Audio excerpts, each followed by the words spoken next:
Nap Eyes is a clever and cool four-piece rock and roll band from Halifax, Nova Scotia, whose lead singer and lyricist is Nigel Chapman. Their critically acclaimed third album is called I'm Bad Now and was released on March 9th, 2018 via You've Changed Records, Paradise of Bachelors, and Jaguar. The last time Nigel was on this show, on episode number 198 in the summer of 2015, we spent a fair amount of time discussing his background and work as a biochemist. We caught up again recently and touched upon the parallels between science and arts funding, achieving self-love in a time of widespread hate, the pros and cons of external affirmation, the latest Nap Eyes record and new songs, and much, much more. With in-kind support from Pizza Trokadero, The Bookshelf, and Planet Bean Coffee in Guelph, and Grandad's Donuts in Hamilton, and of course, listeners like you who make flexible monthly pledges at patreon.com/creativecontrol, download episodes, and ask your pals to subscribe to this podcast like you do. This is the 414th episode of Creative Control, featuring Nigel Chapman of Nap Eyes with your host, me, Vish Khanna.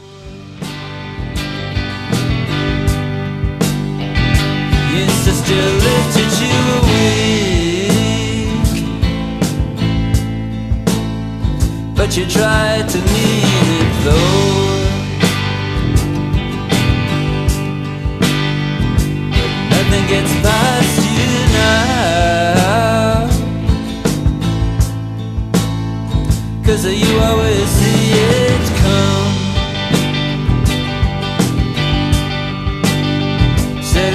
Even slower than you.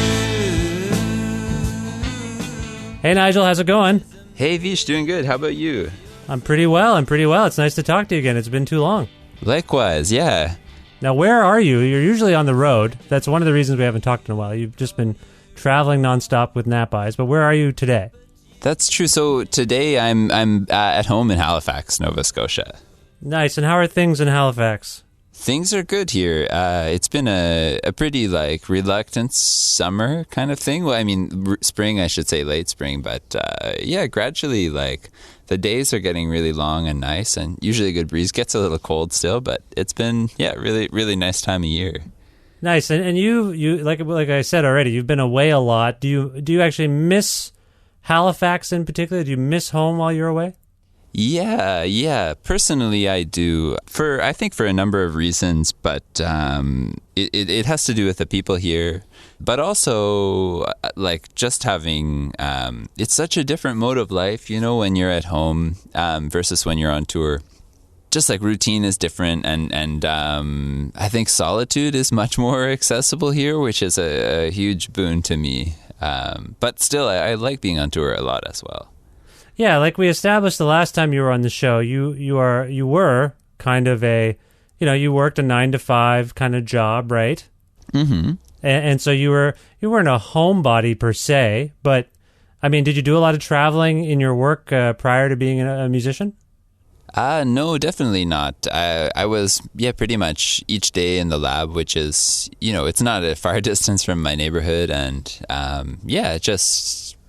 by nature, I think I'm pretty introverted, and I feel that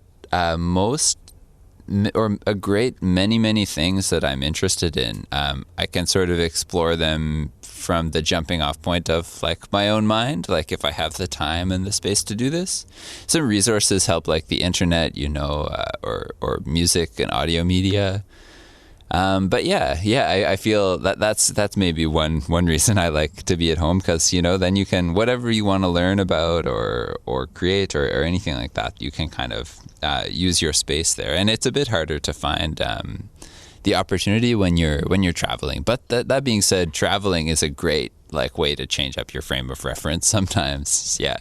Do you use the tools you've gathered on the internet about the world to explore the world when you get to certain places?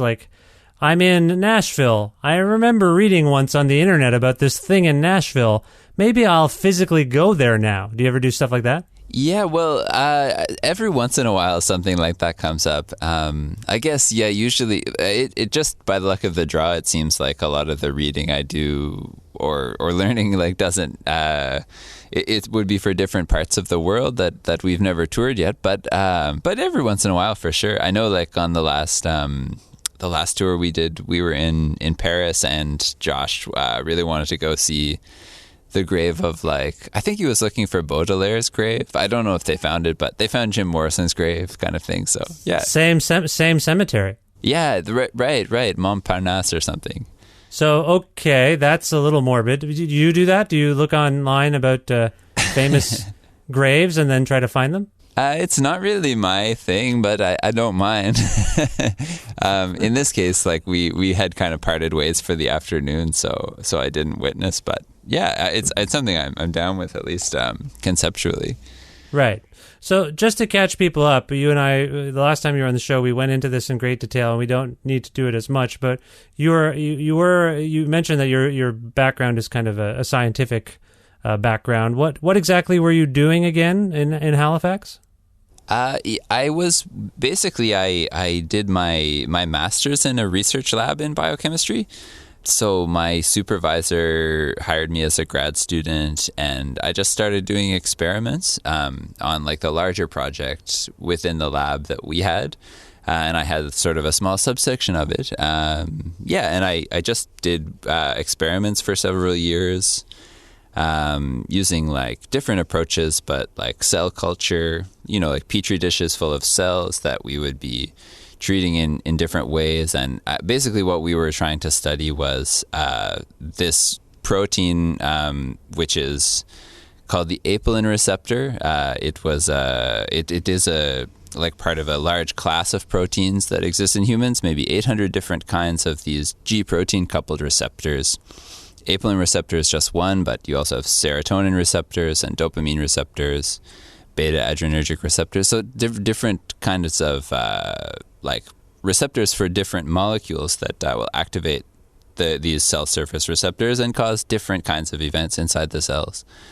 So we were just looking at some fine details and also the larger picture with this one particular protein, the apelin receptor. So yeah, I just did experiments for some years and tried to learn some methodical ways to be a bit more troubleshooting focused, and like my intuitive approach can be good, but sometimes you really need to think like, well, it didn't work for the fifth time, so what exactly is it that went wrong? My inclination might have been like, okay, I'll just repeat it ad infinitum and hopefully it'll happen eventually. Like, when you're learning a song, it's kind of like that. You can just repeat, and eventually your intuition and your sense of the song will like smooth it out and it'll become a good performance.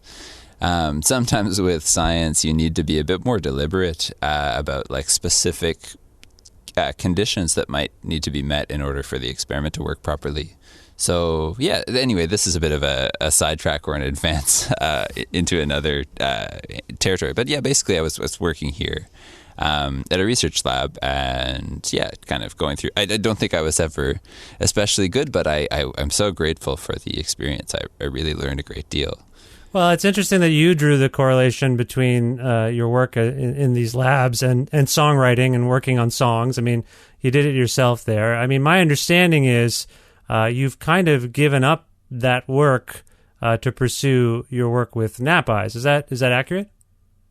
It's more or less accurate. Yeah. Basically, when like maybe for the past year or two now, we've been able to almost make a living. So I've been able to basically not have a job at the lab, which like this was totally like a kind of a nice transition for me, like very validating and affirming feeling when I felt like, yeah, I'm becoming a full-time musician. It's kind of what I always wanted to be. So I'm no longer there. But I still am really interested in science. I'm still reading it, especially popular science, but also some of the literature in my field. Yeah, I don't know. It's hard to say. Like my knowledge about my, I guess, sense of the future trajectory of my life is like changes from day to day. But in any case, we can say it's very uncertain how things will unfold. So I'm not sure if maybe one day I will venture back into that kind of work one way or another. But yeah, we'll see. Yeah, that's kind of where I was going with that, because you've done the thing that most parents would hope for, which is you established yourself with a fallback plan, so to speak, a good job, and you have that in your back pocket, and now you're bad. Now you're bad. You're a musician. You're on the road. You're not being the good boy. You're out there making rock music, but if the desire to do that ever leaves you, you still have the back pocket plan. Like that is, do you see where I'm going with this? It seems like every parent's dream when they send their kid out into the world and they say, I want to be a musician. That's the cliche. Well, you better have something to fall back on. It sounds like on some level you're self-parenting and you have that mindset. Maybe someday I'll go back to that. Yeah, I mean, I'd say that all of what you've said is definitely accurate. My self-parenting, I probably kind of picked up where my parents left off, but they really, they were never, how you could say, coercive in any respect, like in raising me, but at the same time, there was sort of like an underlying kind of like implicit, like, okay, and now you will continue with your studies, and like you shouldn't study something impractical or whatever that was supposed to mean. So they were happy that I decided to study science at first, in my undergrad, and I kind of decided on that because it was a path of least resistance at the time, but also I was sort of interested. And yeah, but I think like over the years, it has definitely helped them to accept some of the less conventional like career choices I've made. So one thing I found, just a bit of a tangent, is that like no matter what career path you choose, it's going to be difficult. There's going to be like special strong challenges associated with any field that you choose. Same being true for science. Like I felt like even when I worked hard, like a lot of hours, like it's really difficult to succeed. Like you need to have like a strong dedication. So I found that actually encouraged me in music, because I was like, okay, it's kind of nothing. It's nothing out of the ordinary if things are slow or difficult in this field, because it's the same in science. So but yeah, maybe one day my parents will be happy and I'll be happy to return to a different kind of line of work. We'll see. Well, maybe tell me if this is a naive parallel to draw from. Like you've already drawn this parallel between experimentation in a lab and potentially experimentation with songwriting, but tell me if this is a naive parallel. In Canada, we have a very unique, on some level, it's a unique arts granting system. If you're an artist, you can apply for various grants, national, provincial grants, and they will, if you're approved, they'll subsidize the making of a record or a tour or whatever, a piece of art, a dance piece, whatever it is. That's the infrastructure we have here at the moment. Science, I believe, is sort of similar, right? I mean, there are grants, there are subsidies. If your work is deemed worthwhile, you can generate more funding. I mean, that's the main source of revenue, I think. Again, this is a naive.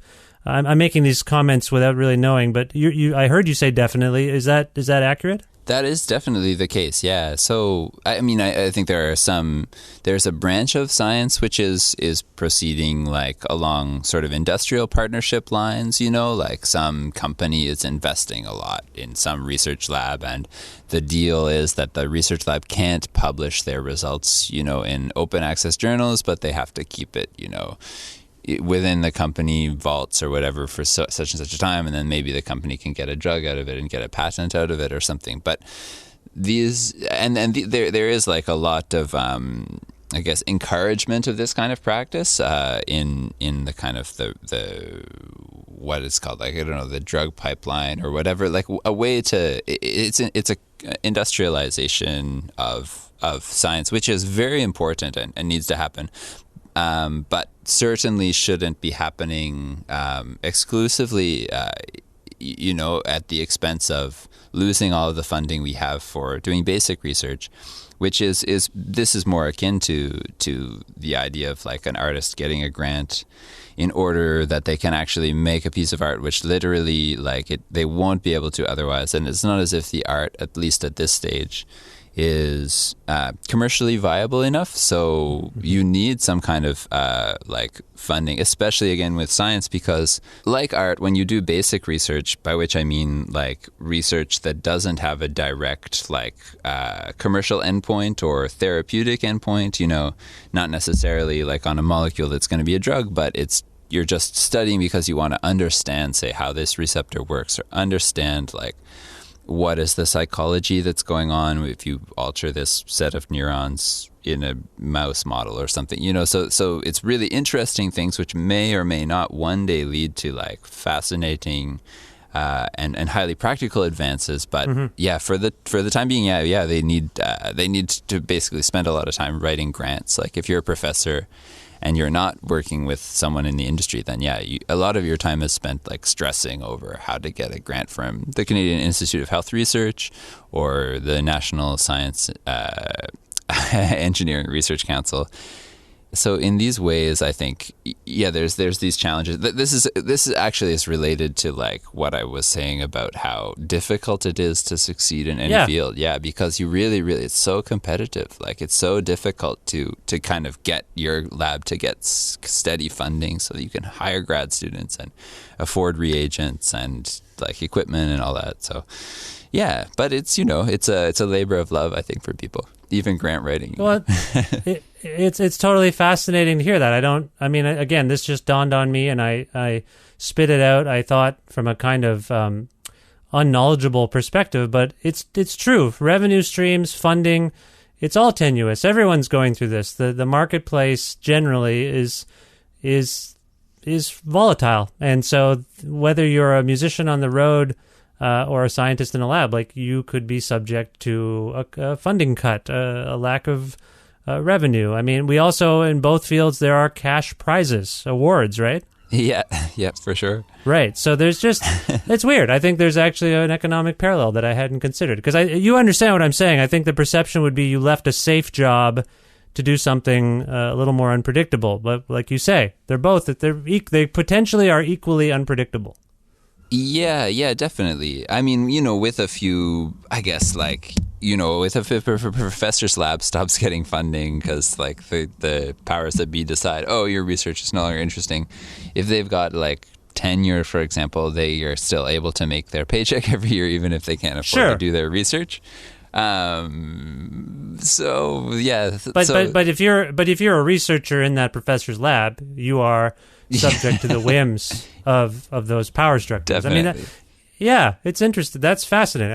I hadn't, or maybe, sorry, I don't mean to self-congratulate myself by saying this is all fascinating. Nice one. It just all dawned on me as I was talking to you, because you have to understand, Nigel, I don't get to speak to too many people with biochemistry backgrounds on my show who also happen to play guitar and write great songs. You know what I mean? I just don't have that. Yeah, it's a rare kind of combination, I think. Yeah, I think you're absolutely right. Now, I invoked the phrase that I suggested you were bad now, which, as you know, is an allusion to the latest Nap Eyes album, I'm Bad Now, and congratulations on the record, first of all. Oh, thanks, Vish. Yeah, as you know, I've been following the band. You were on, I think, for the first record, you were on a while back on the show, and I'm a fan of the band, and I'm curious from your perspective, now that time has passed, the records have been out a few months and you've been playing the songs a lot.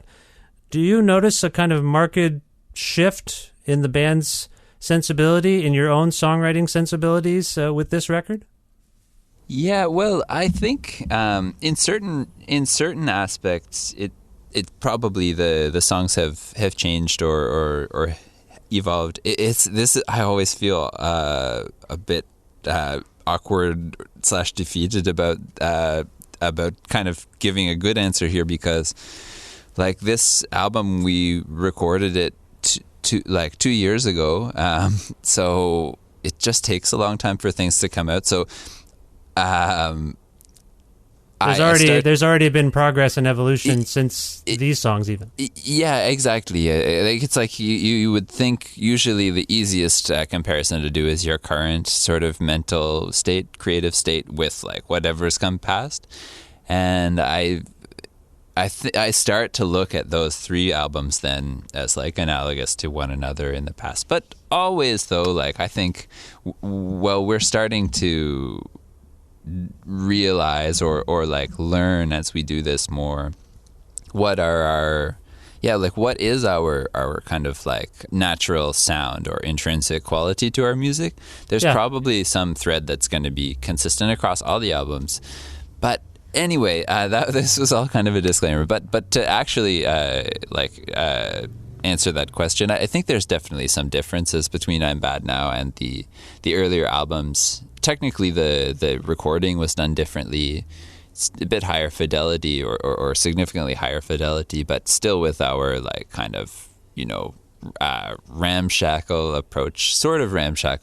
But I wonder, the lyrical content to me also seemed a little bit more plain spoken or like just straightforward on this album. But it really varies from song to song as well. And then I think there are, sort of new directions and ideas that, and sort of sounds that we've been working on over the past little while. So hopefully the new material that we make will be different again. So, yeah. Well, let me home in on some of what you're saying. You're saying there's different approaches to the songwriting and the sounds, and you mentioned the fidelity.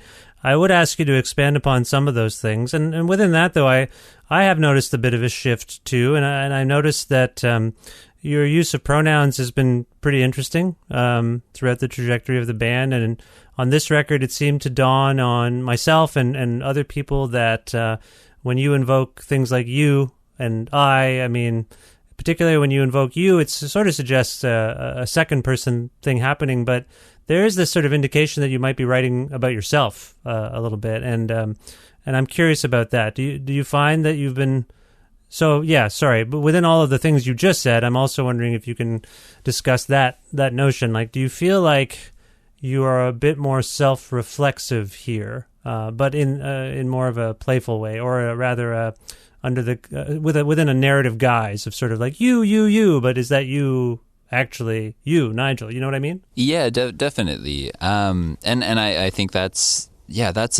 something that I felt more and more conscious of it as I was writing some of these songs, especially I'm Bad, but also Roses. Like, yeah, I think because for me, I mean, some of my favorite topics tend to be like kind of gleaned or the result of like looking at thought processes and the ways that I interpret the world and interact. And I mean, to some extent, I use songwriting as like a way to parse some of the like inner workings of my mind, so, because it can get a bit chaotic. So it's sorry, your mind can get a bit chaotic. Yeah. I mean, I think anyone's can, and sometimes you might have like a little thread of kind of thinking, like humming at a low level, but not that loud ever, but pretty consistent across every day or something. You might find that. And if you don't look in, then you probably won't really detect it like as its own like significant thread, because it stays sort of relatively concealed under the main, more obvious things that are happening each day. So that's one example of, this is kind of, again, like a side entry to the answer to this question, but I think that because of this, I've been finding using pronouns like self-address or whatever to be pretty helpful. And so, talking to yourself, or I remember someone, Chris at our American label, asked me like if the song "I'm Bad" was mean, like as in like, you know, because it's calling the person dumb, etc. And I had to be like, oh no, I'm sorry, like I don't mean it directed at another person, you know. It's really more like self-admonishment, self-reproach in that case. But you can find that you have usually there's a few different levels at which your mental personality is unfolding, you know, and you can take a meta level behind the first level. You can even take a meta level behind that. So it's like it's endlessly recursive in theory.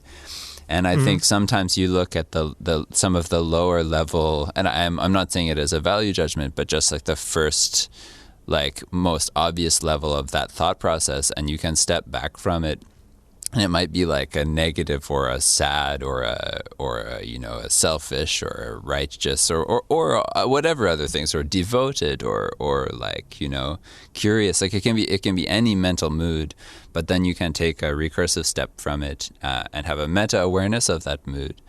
And sometimes like the meta awareness itself is not it's just going one step back, you know. It doesn't make it like a pure egoless person that's doing the parsing, but it's just usually one step closer to that, and that person who's like then calling out or admonishing the first level personality, the second level personality himself, he might also have, you know, various hang-ups or inconsistencies or whatever. So sometimes you need to really keep stepping back, and sometimes you think you've stepped back, but you've really stepped back to the beginning.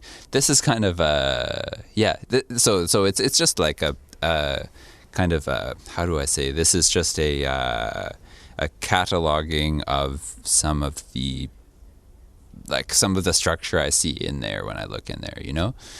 Yeah. No, I hear that, and you mentioned recursive sort of exercises, and you know, we talk a lot about. I think we're a little bit more wary of self-absorption these days. Yeah. Generally, I think there's been a healthy push to think of others and regard other people's lives and plights a bit more closely, because it's just something we've ignored. But at the same time, I do feel like, because we are, I can speak from my perspective, like we are, I think it's safe to say we're living in a anxiety-laden time. I do think some self-work it's important to remember one's self in all of this. But like I say, it can be a fine line between just talking about yourself and how you relate to the world, and particularly in a position like yours, where you're conveying your thoughts in songs that, you know, ideally other people are going to relate to. Do you feel like there's an instructive aspect to your own exploration of yourself and you know, and sort of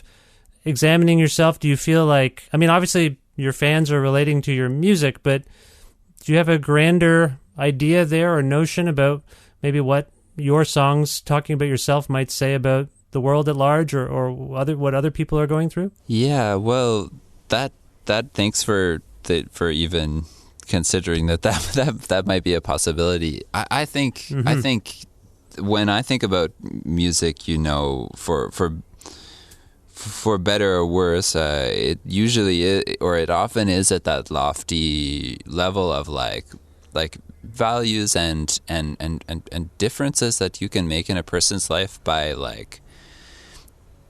If you see something differently, like it can really change the way you relate to certain issues or other people or yourself, you know, like, so especially like you say with whatever things people might be going through, like anxiety or depression, or like alienation, anger, or also the positive emotions, like, you know, like how do those fit into a personality that also contains these negative, you know, emotions?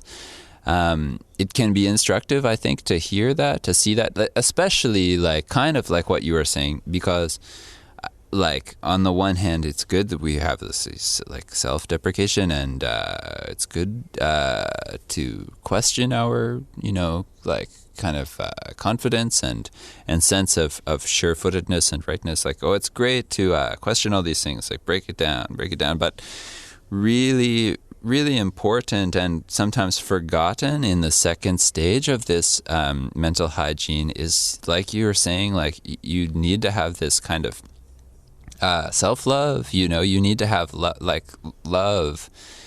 You can't just break it all down with criticism. So sometimes, I mean, I like a song that will show. I mean, if I ever succeed very well in this, I don't know, but I wanted to have the tension of both of those sides of things, because that's the way life is. But I don't want it to just end with a simplistic statement on one side or the other. So I would like to depict a tension, but then show some resolution to be possible, or here's how this works. But yeah, then the idea of instructive stuff. I also I think sometimes I expect more out of music and literature and this kind of media but especially music. It seems like I expect more than is often credited to these media, in the sense that like people think of music a lot of the times like, oh, this is for entertainment, or like this is for just having an amped up time, or like a chill time or whatever, which is true about music. It's like it really can, you just set moods in this way. But I also think like philosophically, especially as a lyrics perspective, will have some, I don't know where this sentence was supposed to go structurally, but yeah, I think it's really, it can make a huge difference about like philosophy of life and how you approach things and what you think is important.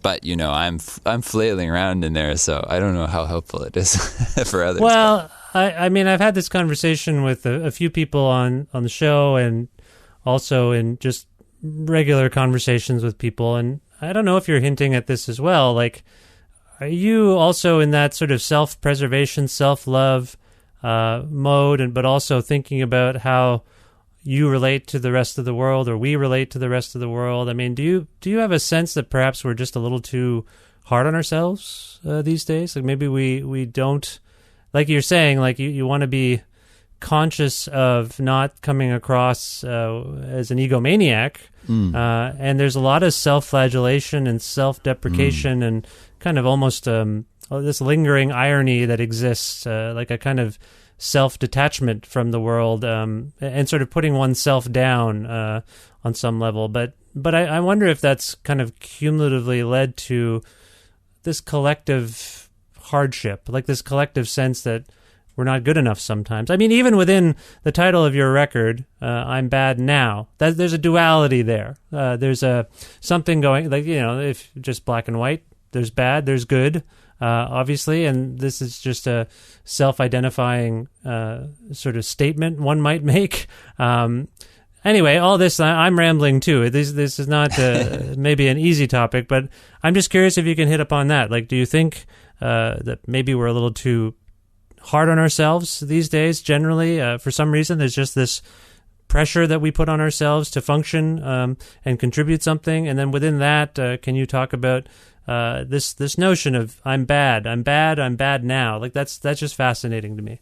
Yeah. So that all those ideas, Visha, are part of the mental environment that I feel like I'm living in as well. And when I was writing the record, and also when we started like identifying with the title, like Seamus is the one who kind of thought of the title, but then over time at first we were like, that's silly, no, but then over time we were like, okay, actually kind of see more meaning in it, and also like it just started to feel natural as a title. But yeah, I think that is it's a major what you can say. I don't like, I'm cautious of the connotations of some of these words, but it's a bit of a mental sickness, or like it's a mental block. Yeah, a block for sure. Like it's like a tangled up little obstacle course that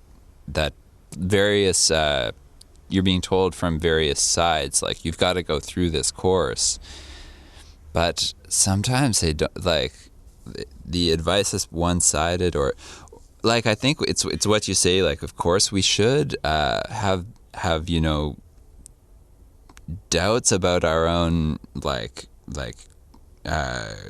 grandiosity, and humans, it's sometimes you look at yourself, it's appalling how selfish we are, but I think that something has happened here in some people's minds, or in most of our minds, in a weird way, where it's almost like it's extra materialist, the spirituality is gone or something, so we don't have any longer a framework to understand our failings as a species, or our shortcomings as a species.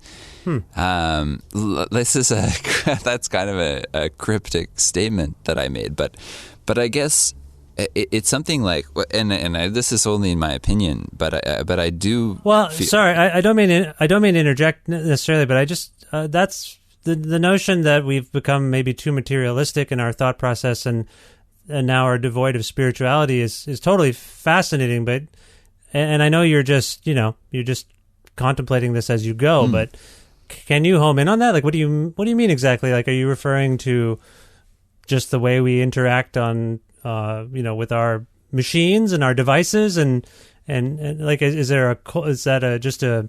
we interface in a kind of a cold way now, I think. Sometimes, colder way. Sometimes we do. We just interface in a colder way than we used to, and we think that is enough. Like, that those kinds of interactions from afar, from a distance, are meaningful as a one-on-one conversation or an in-person thing. And then sometimes when you're in person, you retreat back into that virtual world, which is in front of someone. So like, strange, we do this it is weird. So I don't mean to just be like, you're talking about phones and computers versus, true life interaction, but that's just what came to mind. And I don't mean to lead you that way, but can you talk about that duality between materialism and spirituality? I just find that interesting. Yeah, sure. I mean, me too, as a whole kind of domain of thought and like ways of living, but I think, so I think that's definitely one manifestation of it is of course, like, our screens, especially, it's all good, but it's sometimes they kind of seem to have taken over more territory in terms of our psychic space than is beneficial for us, but more generally, I guess I was thinking of, especially with this idea of guilt and self reproach. Two things. One was that spirituality in the past, or it still can, people can use it as an excuse to be complacent, and to ignore the material problems of the world. And some people accuse some Buddhists of seeking only solitary peace, and not trying to save all living beings from suffering. So I suppose that spirituality certainly can err in that direction. But on the other hand, materialism, in the sense of even in the sense of Marx, and in the sense of who controls the power, who controls the means of production, and what are these imbalances here, and what are the geographic imbalances, the different parts of the world, or peoples, or demographic groups in cities. People are suffering more and less materially. There's an unequal distribution of privilege and these things. So these are really material problems, which is we need to focus on them. If you have a spirituality without materialism, then it ends up just being totally disconnected. And, it's like a cop-out, or it's checking out.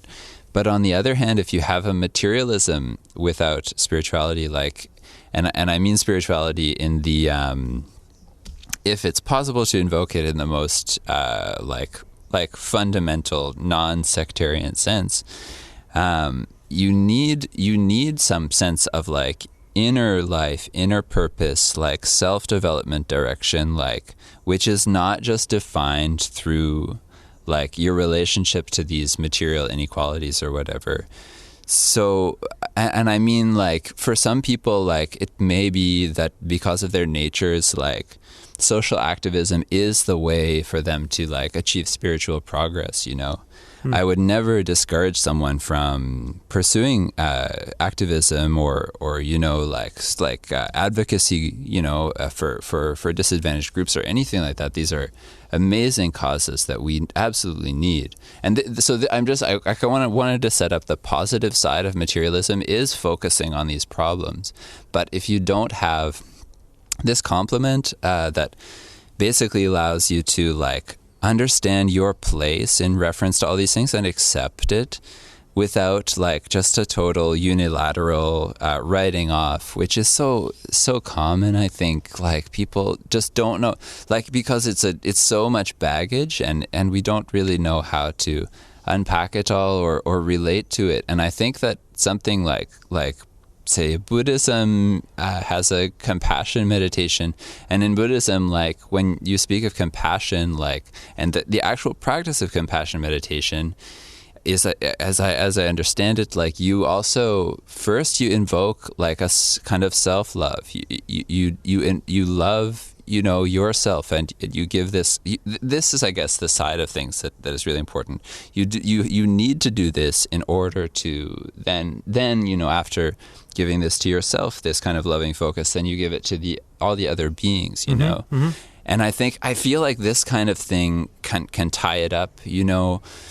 But it doesn't have to be like a loving kindness meditation or whatever. But I do think that like anything that is feeding you a narrative that like you are like literal like worthlessness and scum, and like the only thing you can do about it is like total self-effacement, because I feel like that's usually that's like a simple form that has, you know, been prescribed to people. Yeah. And it's not, I just don't think that it is helpful in the long term for those individuals or for society if it doesn't have this second component, which is like, plus you're part of the one human population, you know, plus you're like part of a special miracle that all of you are connected and it's all one, you know, one love. Like, so this kind of thing I think is just, it's never going anywhere, but if it falls out of fashion, then the excesses of materialism start to kind of weigh more heavily, I think. Yeah, I don't know. It's a weird. It's like, yeah, you know, I don't know. It's 11 in the morning. I don't know if that's helpful, but. No, you're doing fine. It's complicated, and I think you articulated yourself. You articulated these ideas very well. I mean, I think. In summary, I think, in a reductive summary, I think you're saying that sometimes we don't recognize our individual power to impact universal issues, universal mindsets. And when you invoke Buddhism, there's this, and the criticism that Buddhists encounter, it's that it's potentially a selfish pursuit, or it doesn't think enough about others. But I think what you're saying is sometimes, and this is a cliche, but you know, widespread change does begin with the individual, and and an individual needs to potentially recognize their own power in the way they approach their lives, and how that can impact the greater good or greater change, right? Yeah, definitely. That all sums up kind of my thoughts on the issue pretty well. Okay. And so we were talking about pronouns. We were talking about you talking to yourself on this new record. Do you feel like that's a running thread throughout this record? Is what we're talking about kind of irrespective or unrelated on some level to the latest record and those songs, or do you think there is a through line there? Yeah, that's a good question, and I think that the relationship is probably not so much like a direct interchange, but more like two parallel tracks, where what's going on in my psyche is like, maybe if this is the topic of these songs, like I think it's probably, as far as I can tell, it's like the personal theater version of the societal theater kind of concerns there that we were talking about. How do I put this into words? But something like that, where definitely, especially questions of self-worth, and self-reproach, and also like being sort of alarmed by some of the people that you hear from within, some of the perspectives. Like, you can see yourself acting in ways that, like, if you take a second to look at them, then you feel like, oh, this is bad. Like, I don't want to be like that. Moments like that, I think those are the moments that you need to employ, like, in addition to a humble, I'm one person, I'm not that important, and this situation is fucked up and we've got to fix it. In addition to that, we also need, like, to be, at that time, I think, focusing on developing a sense of inner calm and peace, so that we can harmonize this this pain or disconnect or whatever sense of guilt or alienation. Then if you imbue these things with a kind of a sense of mental intent and, like, I think trying to relate yourself into things in a positive way or something, that just something that's not a dead end, to keep it open. You need to have a kind of a certain kind of attitude, or a selection of one of several ways of keeping a positive attitude in that case, and still being effect, because you don't want to just be like a sad sack, like totally like down and feeling bad. I mean, unless like your art is like the extreme form of that or whatever, and it doesn't. But I think, I don't know, I'm kind of rambling out a bit now. Well, you invoked alienation and sad sacks there, and earlier we were talking about the kind of difference between being at home in Halifax and being on the road. And I do think a distinction worth mentioning here, which this could be wrong, but my understanding is that you are in Halifax, but your bandmates, Josh, Seamus, Brad, are they all in Montreal? Yeah, that's correct. And is that a relatively recent development? It's actually been the case since, like, I think 2013 or maybe 2014. So okay. Yeah, it's been a while. Yeah. So how does that? I drew a parallel between alienation and you being potentially feeling lonely. Is it a strange thing to know that your buds in this band? I know you spend a lot of time together because you're traveling, but like, you are more or less working together a long distance, right? Yeah, definitely. I mean, there's aspects of it that are just shitty. Like, we can't practice regularly, so we have to practice, like, for little chunks of time that we can set up, say at the beginning of a tour or before a recording session or whatever, like.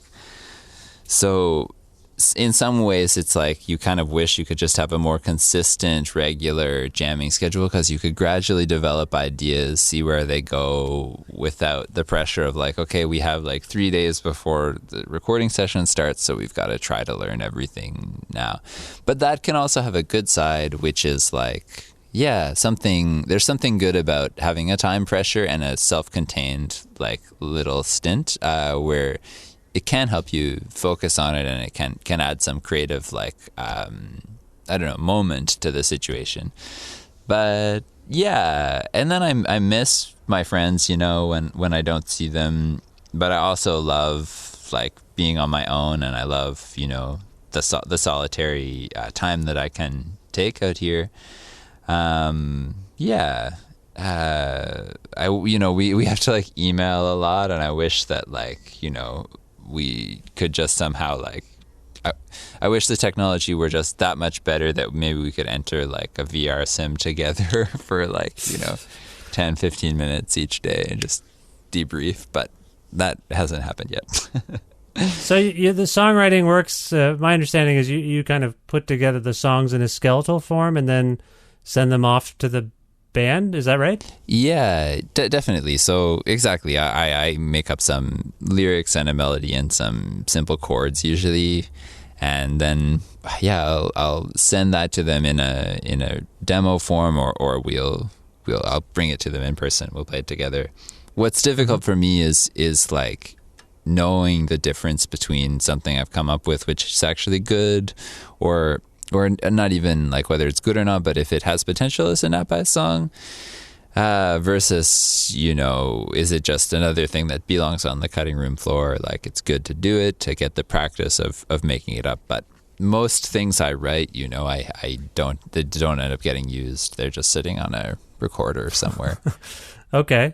So you send the stuff off, and we've talked about your potential progress or evolution as a songwriter, with the band being kind of sort of disconnected. I mean, 3 members of the band are together on some level. I don't know how much they get together to jam on Napai songs without you there, but have you noticed a shift in the playing, in the way instrumentation is approached in the evolution of the band? I mean, you earlier said that this is a higher fidelity recording. I believe you recorded it at the... did you record it at the Hotel Tatango with Howard Billerman? That's right, yeah. Yeah. So I'm just curious, like the distance, the time that has elapsed since you began playing together, have you noticed a shift in the way your band actually interacts with each other and how they approach the songs? Yeah, I mean, there's certain things that have changed. There's certain things that have remained pretty constant, I think. But yeah, I think it could be fair to say that all of us are getting better, like since we've been playing, we've just practiced a lot, like we've put in a lot of hours. So I feel like in terms of like musicianship and professionalism, over time we're getting better, approaching however many 1,000 hours, you need to approach or something.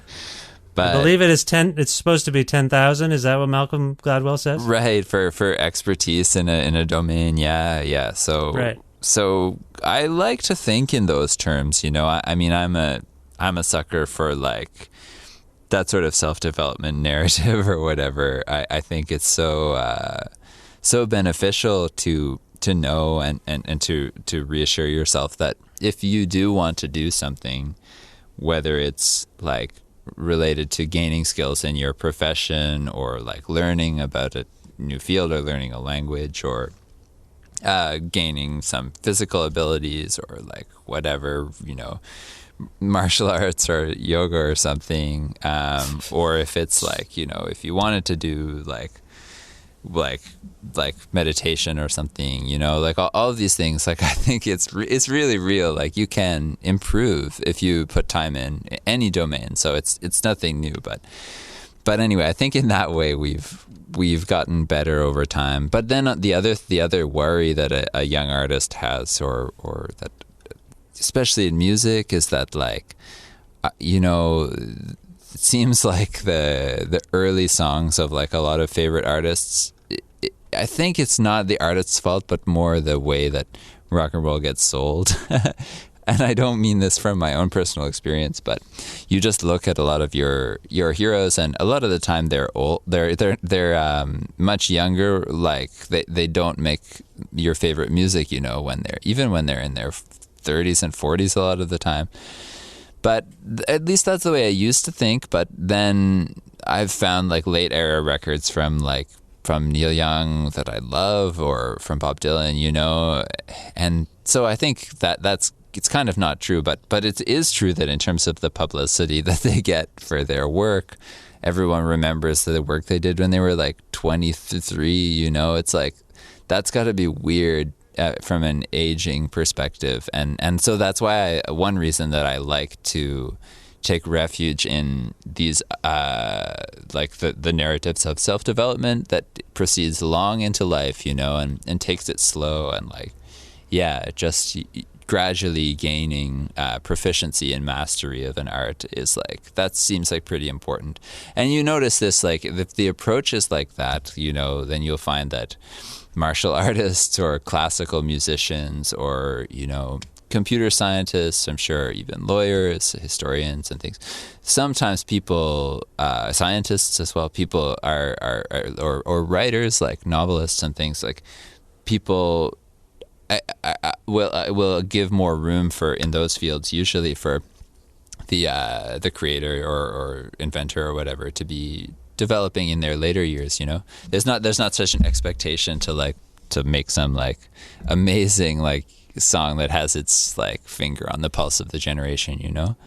I think what you said earlier about marketing is accurate, but I do think we are, and this might be part of that, I think we are conditioned to be more excited about a surprise, meaning, and in this case, I mean the first blast from an artist, the fact that it's an unexpected sound. If we're talking about music, anyway, totally.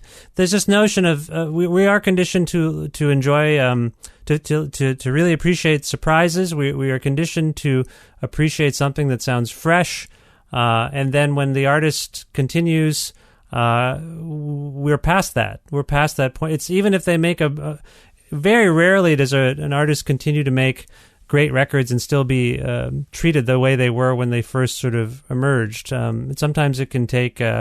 You mentioned Dylan, you mentioned Neil Young. Like when they make a record 20, 30 years in that is strong, there is that blast of surprise again. Oh, they still have it. They can still do this, right? So that it is marketing on some level. It's nothing to do with the artist per se. I mean, it does have something to do with the artist. I mean, sometimes people fall off. They get stuck in an artistic rut and then they come back. Doesn't necessarily mean their comeback is going to sound like the first record you loved, but it's just something new. And that's what you hope for as an artist, is that you can challenge yourself and your audience and still be, if not accepted, appreciated for what you're doing. And I think that's what you're speaking to. And I understand, you know, third record in, I'm sure you've experienced, there was, I think it's fair to say, with the first two records of Nap Eyes were released somewhat confusingly. As I recall, like you guys put out the first record on your own and then it kind of re-released, and then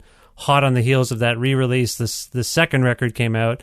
And so you had a unique kind of, I think people caught on to you just as the second record was kind of taking off, but the first record was pretty soon before. Do you know what I'm saying here? Yeah, is that right? Definitely. That you've described it accurately as well. So yeah, there's like a chronological sort of thing that happened with your band that's different. So in a sense, your third record for some might be considered your second record. You know what I mean? And I don't know if you noticed any dips in attention or less excitement. Are you alluding to that? Did you feel that with this record, or is everything? It seems like things are going well.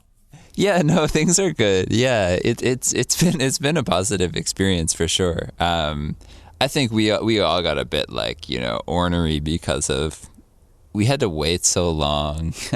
Even 2 years after making a record, it didn't come out. Yeah, I understand. Yeah, and that was a bit painful. And then it was like the way we had kind of wanted to do it was just like, okay, we'll make this, and then now that it's made, we can put it out and just keep moving on. And that would have happened, you know, 2 years ago. So it would, or, you know, a year and 6 months ago. And then there wouldn't be this pressure for the third album to like somehow like live up to something. But it's just like we're just working and creating our art. And then, you know, like we won't have to be making sort of plays for the I don't know, the market, or like, you know, like the conventional narrative about the band. Like sometimes I feel like if the narrative were more accurate, it would ease things up. Not that there's much of a narrative out there to be inaccurate, but it's just like the idea that a third album even should have to do anything other than just be itself is like kind of irritating. And like, I don't know. Yeah. I mean, I get it.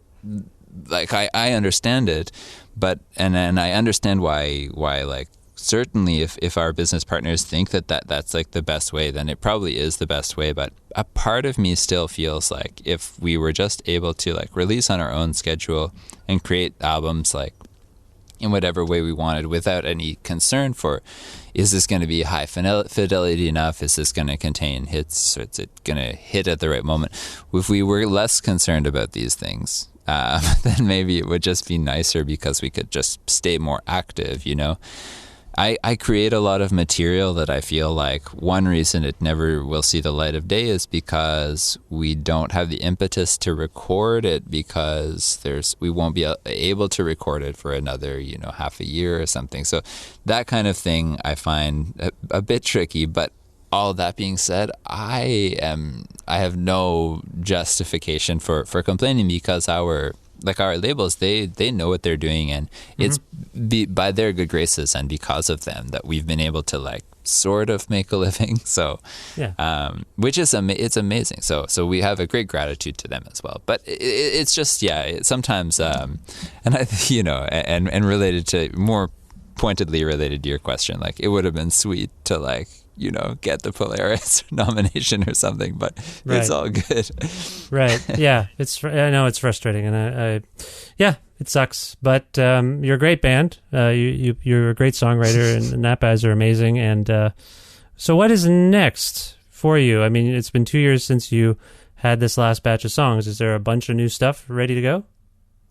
It's getting there. Yeah, I think so. We're going to do some recording in August. Like around the time of Sappy Fest, we've got like Seamus's stepbrother's Airbnb booked kind of thing in Tatamagouche in Nova Scotia. So we'll do some self-recording out there, which should be pretty fun. Okay.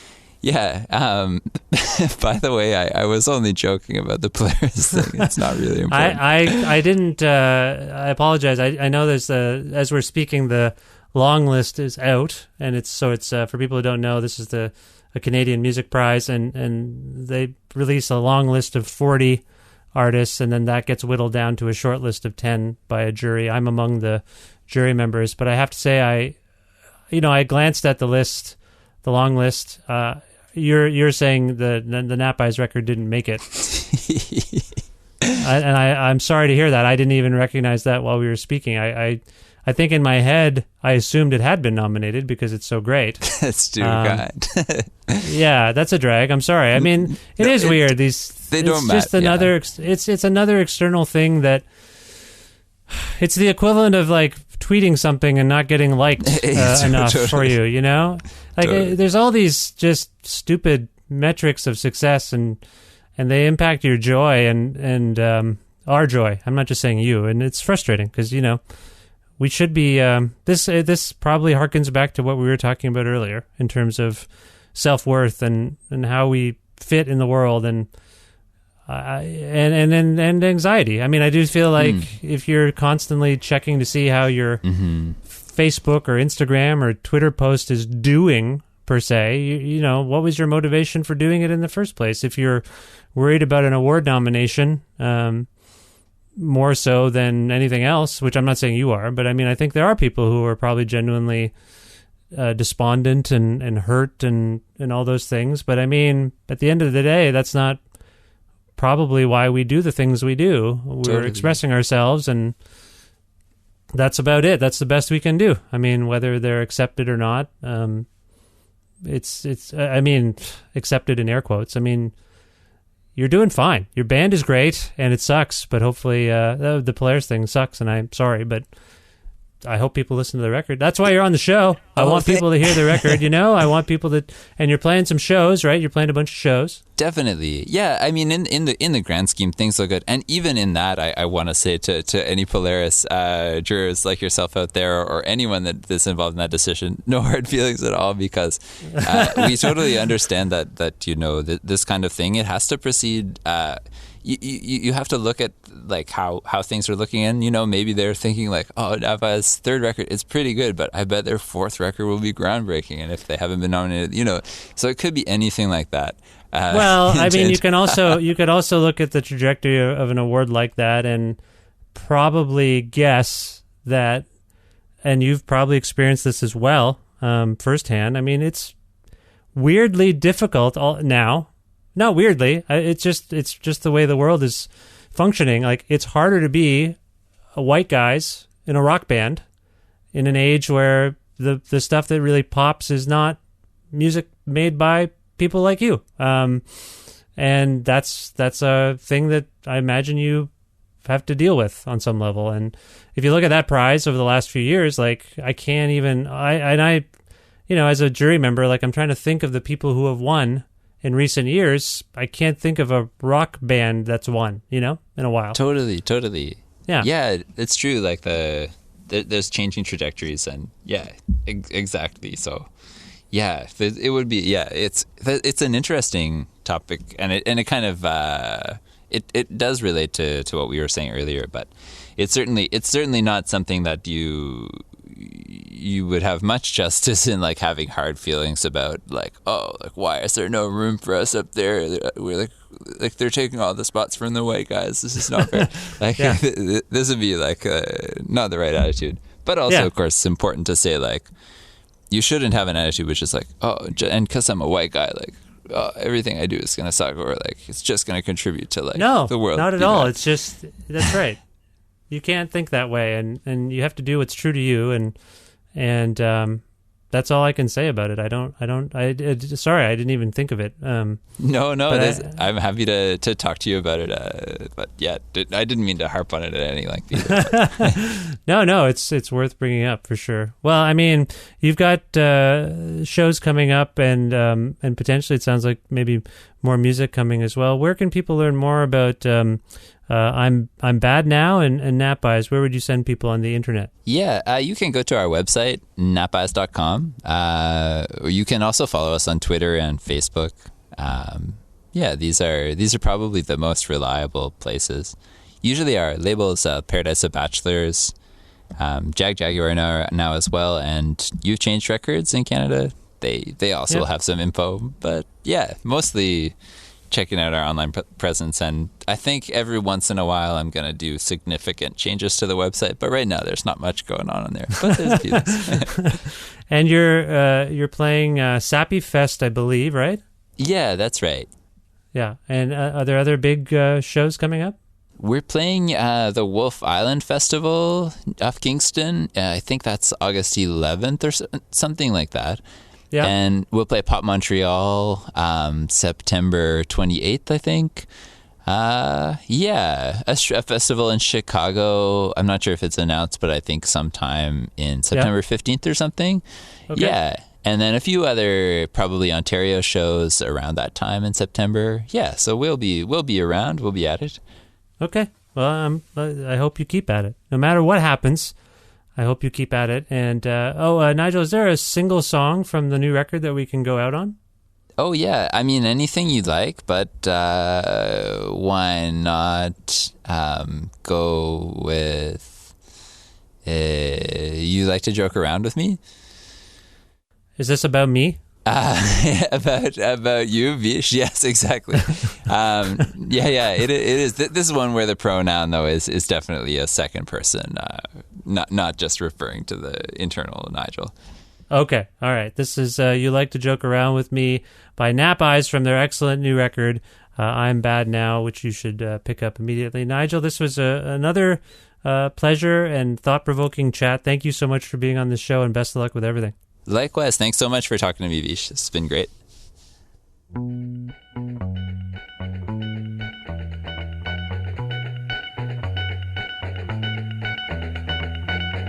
You like to joke around with me when you're in the right mood. I don't like to disagree, but sometimes they're in the wrong. I spilled a bottle of wine, stained the carpet red again. Then watching the drip, I got preoccupied. The background of a silent city, a hard-pressed individual scolds, self-entertaining self-pity, while a nightingale's cool voice rolls into the wind.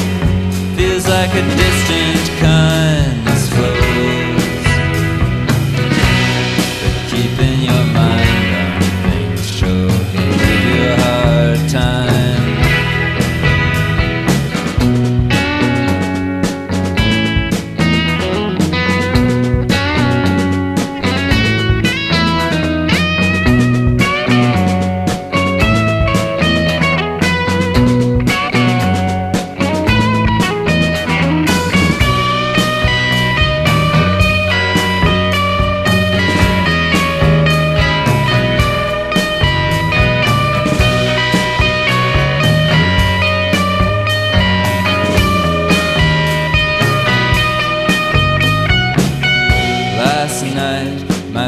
Surprised me with gestures of kindness I'd never expect.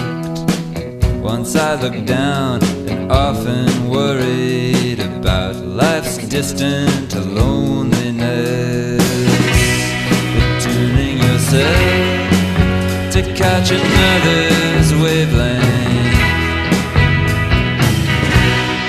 sure can make a difference in this world.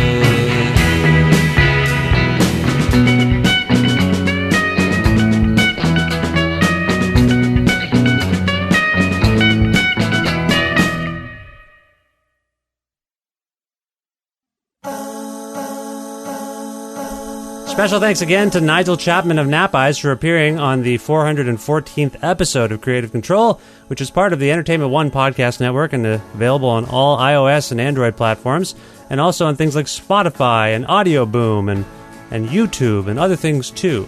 If you can't find an episode that you're looking for on any of those platforms, or if you wish to learn more about me and sign up for my regularly scheduled newsletter, please visit my website, vishkhanna.com. You can like Creative Control on Facebook, follow us on Twitter at VishCreative, or follow me at VishKhanna. You can also listen to a radio show version of Creative Control on Wednesdays at noon Eastern Standard Time, around the world at cfru.ca, or on an actual radio, 93.3 FM if you're in or near Guelph. Also, please visit patreon.com/Creative Control to make a flexible monthly donation to keep this podcast going. If it wasn't for that, sometimes I wonder if this podcast would keep going. So please consider patreon.com/Creative Control and make a flexible monthly donation. It could be anything. And if for your generosity, I'm happy to send you a t-shirt or something. We can figure something out. Just message me on Patreon. Thanks again to the in-kind support I receive from people like Pizza Trokadero, The Bookshelf, and Planet Bean Coffee, and Guelph and Grandad's Donuts in Hamilton. They're less people than they are businesses, but they're run by people. So I say people, you know what I mean. I also want to thank a real person, Jim Guthrie, for letting me use the instrumental version of The Rest Is Yet to Come to end this show each and every week. Go to jimguthrie.org for more information about him. And that's it. I want to thank you for listening to this show, sending people towards the show, telling them about it, giving it a nice review or rating on your podcast platform, downloading episodes. That all helps very much, so thank you for that. I will talk to you very, very soon. Goodbye for now.